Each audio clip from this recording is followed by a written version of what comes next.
April 21க்கான part 2 current affairs. RELOS ஒப்பந்தம் India மற்றும் எந்த நாட்டிற்கு இடையேயானது?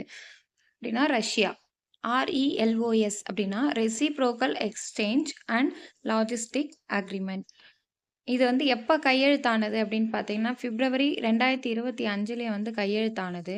ஆனா, அதனுடைய செயல்பாடு எப்ப துவக்கம் அடையுது அப்படின்னு பார்த்தீங்கன்னா, தற்போது 2026 ஏப்ரல்ல வந்து இது ஆகுது அப்படின்ட்டு சொல்றாங்க. 5த் ஒன் வங்கதேசத்திற்கான இந்தியாவின் உயர் ஆணையராக நியமிக்கப்பட்டவர் யார்? அப்படின்னா Dinesh Trivedi.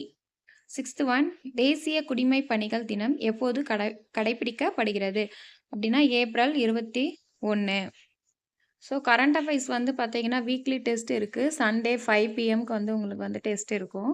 So week test 1 வந்து யாரெல்லாம் அட்டெண்ட் பண்ணியிருக்கீங்களோ, அவங்களுக்கு வந்து ஆன்சர் கமெண்ட் செக்ஷன்ல குடுத்துருக்கேன். ஸோ அந்த ஆன்சர நீங்க செக் பண்ணிக்கோங்க. அட்டெண்ட் பண்ணாதவங்க இப்ப போய் அட்டெண்ட் பண்ணிட்டு நீங்க செக் பண்ணிக்கோங்க. ஜஸ்ட் வந்து ஒரு 5 மினிட்ஸ் தான் ஆகும் நீங்க டெஸ்ட் அட்டெண்ட் பண்றதுக்கு.